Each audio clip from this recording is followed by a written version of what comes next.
Hello, everyone. This is Ms. Frankston. I am right next door in room 104, and I'm going to be giving you notes.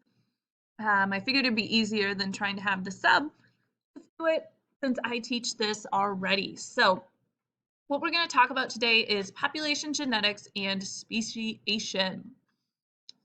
So what is population genetics? Okay. So we've already talked about macroevolution. We've talked about how evolution happens, and now we're going to talk about how evolution happens on a smaller scale, at the population scale. Okay, so we're going to talk about how genetics play a role in that, and then how we get new species, and that's called speciation. So this is the title for your notes. I'll give you a sec to write that down. You may have talked a little bit about speciation in the last unit, but we're going to talk a little bit more about it in this unit. In last unit, we were talking about like how new species form with convergent and divergent evolution.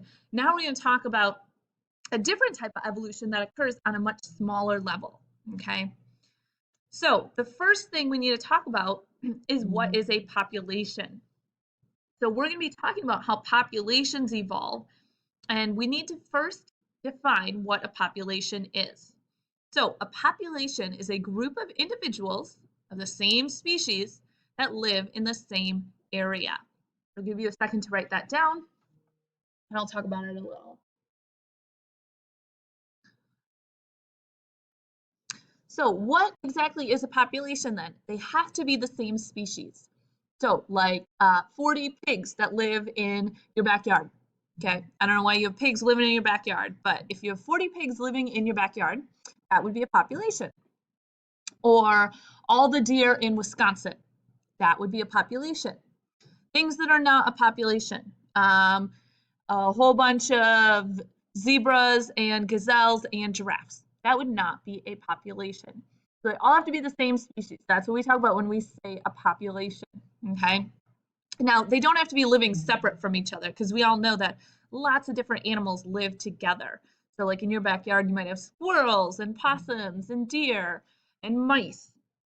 So they can all live together, but when we talk about a population, we're just talking about one species, okay? So, a reminder here, species and populations can evolve. Organisms can't.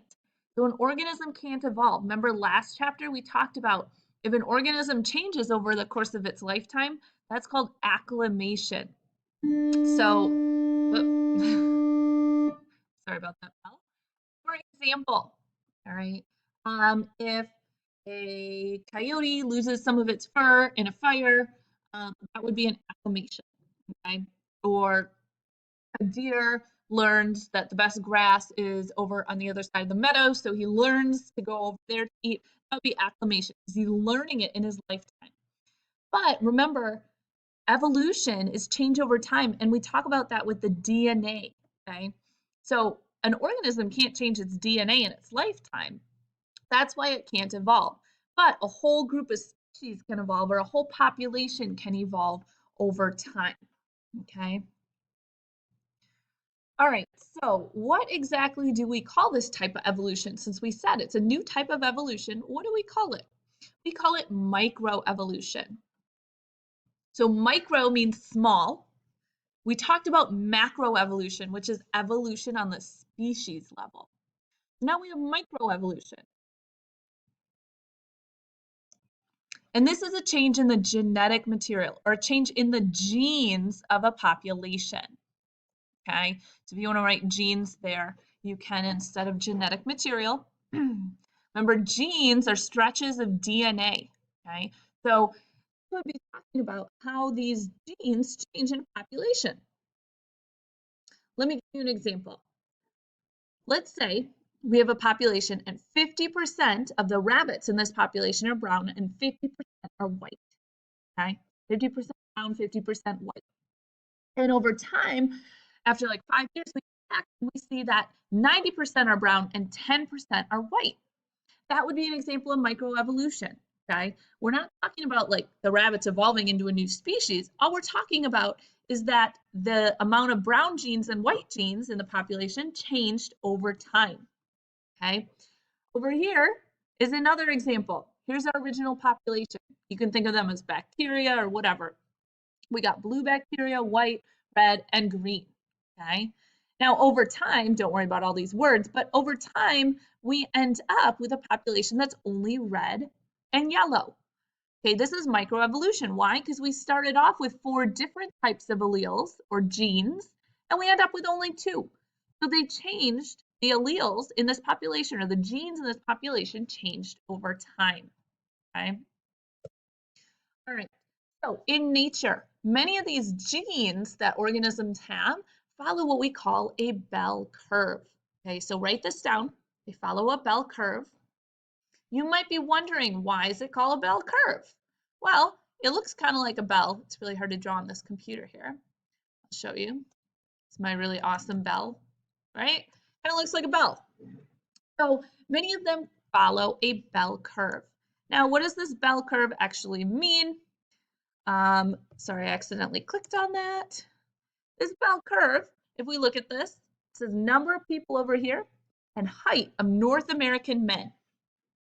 So what this is telling us is that a lot of people have a height that's in the average range, so like 5'10".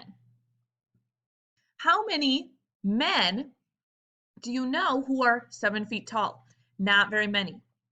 How many men do you know that are 4 feet tall? And we're talking like grown adults. We're not talking like kids here. Not very many, right? So what we see with this bell curve is that a lot of individuals have this average form of the trait, okay? And we'll talk more about that later.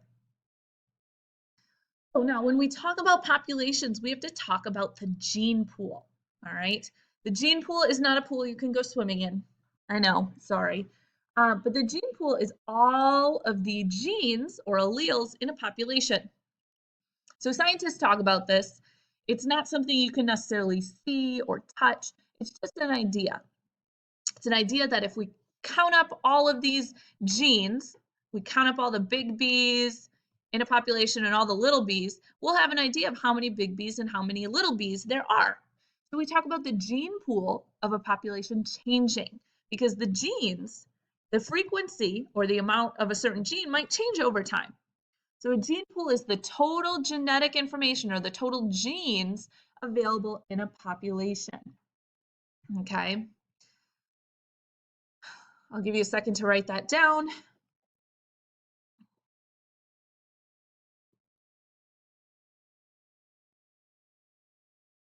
If you need to pause the video, go ahead.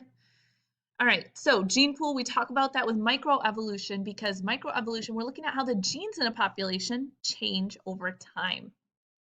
All right, so before you freak out and look at this page, we're not going to write down this definition. Okay, we're going to write down the definition down here. So allele frequency equals, it's kind of an equation, the number of a certain allele over the total number of alleles. So I'm going to have you write that down and then we'll do an example.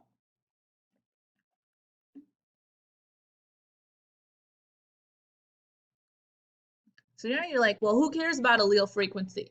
Well, people who study microevolution do, because this is a way we can figure out those genes or alleles are changing, so we can figure out if microevolution is happening. Okay, so number of a certain allele over the total number of alleles. All right, so what do we need to do? Let's look at these mice. I'm going to erase this, so hopefully you have it written down. If not, look at your neighbor. Okay. So let's say we want to calculate the frequency of big A, okay, in this population of mice. So the first thing we need to do is we need to count all of the big A's, okay? I'm not going to underline all of them, but we're going to count them. So 1, 2, 3, 4, 5, 6, 7, 8, 9, 10, 11, 12, 13, 14. So there are 14 big A's. And then we need to divide by the total number of A's or the total number of alleles in the population. So each mouse has 2 alleles. So 2, 4, 6, 8, 10, 12, 14, 16, 18, 20. So there are 20 total letters in the population. So we can plug this into our calculator, or if you're super awesome at math, you know this reduces to 7 over 10, which equals 0.7. Okay, 0.7. It's kind of a really crappy 7, but bear with me. Okay, so 0.7. So it's kind of like just like finding a percentage, okay, but we didn't multiply by 100, all right? Now, if we want to find the frequency of little a's, how many little a's there are in the population, we're going to count the number of little a's, okay?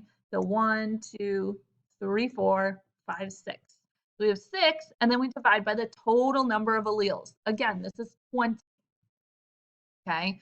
Total number of alleles. So if you're super awesome at math, you know this is 3 over 10 because we can divide each number by 2, or you can just plug it in your calculator. So we end up getting 0.3. Now, what do you notice about these two numbers? What do they add up to? They add up to 1, okay?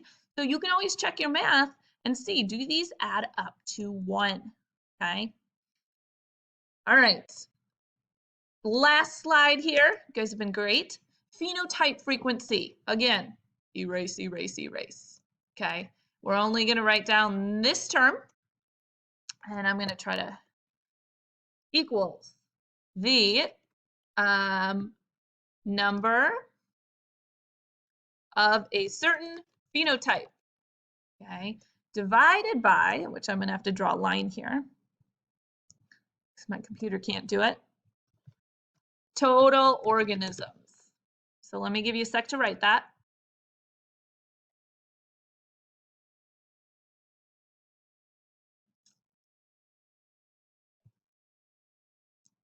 All right, so how do we do this? Remember, phenotype is a physical appearance, what it looks like.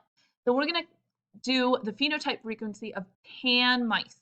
So first we need to count how many tan mice there are. 1, 2, 3, 4, 5, 6, 7, 8. 8 tan mice. Now, how many total mice are there? There are 10. Okay, so we would get a frequency when we divide this out of 0.8. Okay. Now, what about the black mice? We count how many black mice there are. There are 2. And then divide by the total number, 2 over 10. So we would get 0.2. Okay, so this is our frequency. And again, we can look, do these numbers add up to 1? Yes, they do. Okay, all right, that's it for now. You guys are going to do some practice with this on a worksheet. And you should be able to do this by the end of this lesson. All right, so have a fabulous day and great job.